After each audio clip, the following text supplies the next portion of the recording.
안녕하세요, 리즈입니다. 오늘은 제가 요즘 열심히 생각하고 있는 재혼에 대한 저의 생각을 여러분들한테 한번 말씀드리려고 합니다. 과연 그 자식이라는 든든한 끈이 없는 상태에서 결혼을 한 사람들은 얼마나 그 끈이 없는 위태위태한 결혼 생활을 어렵게 유지해야 되는지 저는 요즘 그런 생각을 많이 하게 되고 또 고민이 됩니다. 자식이 있을 때도 이혼을 해봤는데 정말 자식이라는 그 끈이 없다면 어떤 끈을 잡고 살아야 성공적인 재혼을 유지할 수 있을까? 끝까지 깨지지 않는 재혼을 유지할 수 있을까? 이런 생각을 많이 하게 돼요. 우리가 그 재혼에 실패하는 이유를 보면 자식이라는 튼튼한 끈보다 더 약한 썩은 동아줄을 붙잡고 결혼을 하기 때문에 그 끈이 끊어지는 겁니다. 그래서 아마도 재혼의 실패율은 처음보다 3배가 높다고 하는 불명예를 갖고 있는 것 같아요. 그렇다면 반대로 생각을 해서 그럼 우리가 재혼을 했을 때 자식보다 뭔가 더 든든한 끈, 나를 단단히 붙잡아 줄 수 있는, 영원히 썩지 않는, 그리고 끊어지지 않는 그런 불면의 끈이 뭔가를 알고 발견하고 그 끈 하나를 보고 재혼을 한다면 훨씬 실패율이 줄어들 거라는 생각이 듭니다. 저는 재혼을 생각하면 항상 두려운 것이 마음이 변할까 봐 너무 두렵습니다. 우리 초혼의 마음 다 변해봤잖아요.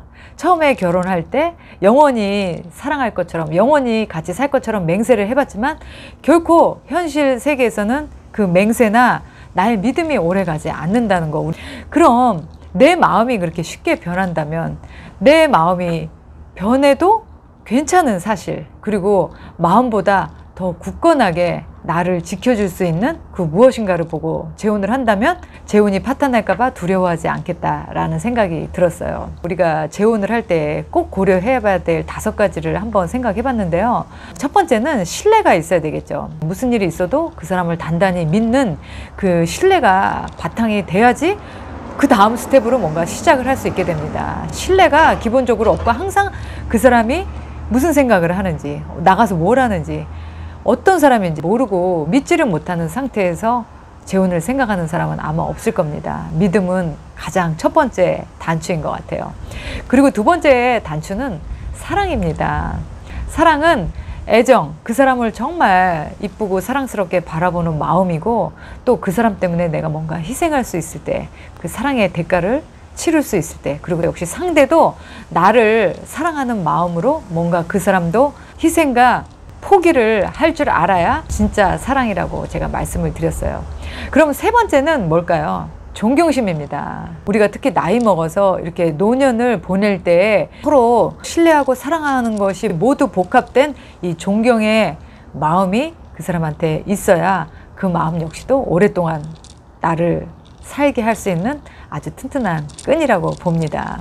그리고 네 번째는 인격인데요. 기본적인 인성과 성격이 어느 정도 받쳐줘야 그 사람의 인격을 보고 인간다운 고귀한 삶을 살 수가 있어요.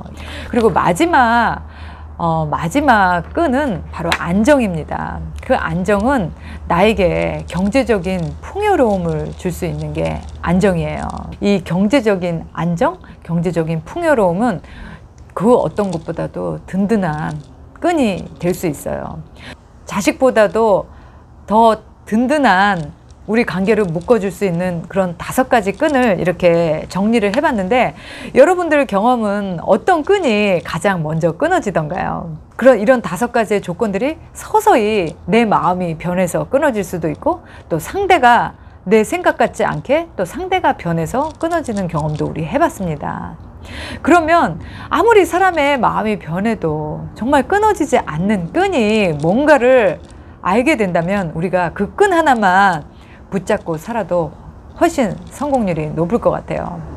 저는 재혼을 현실적으로 이렇게 생각을 해보면서 이 지금 5가지 중에서 과연 몇 가지가 내 마음이나 그 사람이나 아니면 상황이나 세월에 따라서 변할 수 있을 것인가, 그런 것들을 한번 각자 생각해 봐야 될 문제다라는 생각이 들었어요. 신뢰 가장 먼저 깨집니다. 그 다음에 사랑 사랑도 시간이 되면 서서히 마음이 변하기 시작해요. 그리고 존경하는 마음도 살다 보면 뭐 다 그 사람이 그 사람입니다. 그리고 그 대신 그 사람의 인격은 저는 변하지 않을 거라고 봅니다. 그리고 그 사람의 경제적인 풍요로움도 웬만하면 잘 변하지 않을 거라고 봐요. 그러면 우리가 이 5가지 중에서 마지막 2가지 핵심, 그 사람의 인격과 그 다음에 경제적인 안정감, 이 2가지를 보고 각자 선택을 하시면 됩니다. 어떤 사람은 나는 경제적인 안정, 풍요로움을 나에게 주는 사람이 정말 좋다. 적어도 그런 부분에 대해서 내가 아무 걱정 안 하고 살고 싶다 하시는 분들도 있을 거고, 이미 경제적인 안정을 내 스스로 해결하신 분들은 나는 그것보다는 사람의 인격, 인성이나 그 사람의 품성이나 이런 거를 나는 더 많이 바라보고 살겠다 하시는 분들도 아마 있을 거예요. 적어도 이 2개 중에 한 가지는 돼야 제가 생각했을 때는 자식보다 더 든든한 동아줄이 되지 않을까 싶어요. 우리 모두가 재혼을 원하는 이유가 뭔지 한번 생각을 해봤습니다. 인간은 그냥 이기적인 동물이기 때문에 재혼을 원하는 이유는 그 상대를 위해서도 아니고 다른 사람을 위해서도 아니고 내 자신의 영위와 안정을 위해서 내가 재혼을 하고 싶은 거예요. 우리가 외로움을 느껴서 재혼을 한다? 그 외로움 역시도 내가 정신적인 건강이 피폐되기 때문에, 외로움으로 인한 내 정신적인 건강이 다칠까봐 누구를 찾게 되는 것 같아요. 그러니까 결국은 나를 위해서 내가 정신적으로나 또는 육체적으로나 경제적으로나 내가 좀 더 편안해지고 나은 삶을 살기 위해서 재혼을 하게 되는 것 같습니다. 그러면 여러분들은 이 5가지 중에서 어떤 것들이 나의 영위와 안정을 보장해 줄 수 있는지 좀 더 생각하실 수 있게 되실 거예요. 그런데 아무리 경제적인 풍요로움, 그리고 그 사람의 훌륭한 인격, 이게 우리의 재혼을 든든하게 붙잡아 줄 수 있는 동아줄이라 하더라도 저는 이거보다 더 중요한 진짜 동아줄은 따로 있다고 생각해요. 아무리 우리가 경제적으로 풍요로운데 내가 정신적으로 마음이 편하지 않다면, 내가 정신적으로 피폐나 학대를 받고 있다면, 늘 상대의 눈치를 봐야 한다면, 그거는 결코 아무리 경제적인 풍요로움이 있고 그 사람이 인격적으로 훌륭해도 내가 행복하지 않을 수 있습니다. 저는 그거보다 더 든든한 끈은 바로 그 사람과 함께 있을 때 내가 따뜻함과 편안함을 느낄 수 있느냐가 정말 중요한 것 같아요. 인간이 가장 편안하고 따뜻할 때가 언제인가요? 아마도 우리가 태아 때 엄마 뱃속에 있을 때가 아닐까 해요.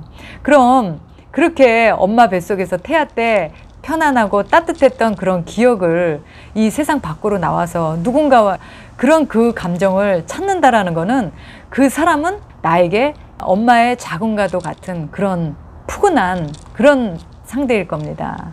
그렇기 때문에 서로 같이 있을 때 편안함과 따뜻함을 느낄 수 있는 상대를 만난다면 저는 그 어떤 강력한 무엇보다도 절대 끊이지 않은 강력한 동아줄이라는 생각이 들어요. 같이 있을 때 따뜻하고 편안함을 느끼는 사람이라면 늘 같이 있고 싶어질 겁니다. 그리고 이 사람이 늘 내 곁에 있다면 나는 세상의 모든 것이 다 내 편인 것처럼 마음이 든든할 것 같아요. 그리고 이런 사람과 노년을 보낸다면 너무너무 행복할 겁니다. 그런 사람을 만나기 쉽지는 않지만 없지는 않아요. 그러니까 여러분들이 많은 조건들, 재혼의 여러 가지 조건들을 보지만 같이 있을 때 여러분을 편안하고 따뜻하게 해주는 사람, 그 사람이 바로 어떤 일이 있어도 절대 끊어지지 않는, 자식보다도 더 즐기고 즐긴 튼튼한 동아줄이 될 거라는 생각이 드네요. 우리가 젊었을 때는 연애할 때 흥분되고 설레이고 막 미칠 것 같고 그런 감정으로 연애를 했다면, 이제 우리가 나이 들어서 하는 연애는 그렇게 막가운 연애보다는 이렇게 안락한 편안함을 나에게 주고 또 언제나 변치 않는 그런 일정한 온도로 나를 따스하게 해주는 그런 상대를 여러분들이 만나신다면요, 우리가 모두 꿈꾸는 그 재혼이라는 꿈에서 우리가 깨어나지 않을 수 있습니다. 우리가 성공적인 재혼을 하기 위해서 지금의 감정과 상황에 막 가지 마시고 내가 이 5가지 중에서 어떤 게 나에게 가장 크게 임팩트를 주는 건지, 어떤 끈이 나에게 가장 단단한 끈인 건지 각자 다 다를 거라고 봅니다. 한번 오늘 생각해보는 시간을 가지시고요. 오늘 영상이 여러분들에게 도움이 되셨기를 바랍니다. 저는 그럼 다음 이 시간에 또 뵐게요. 바이.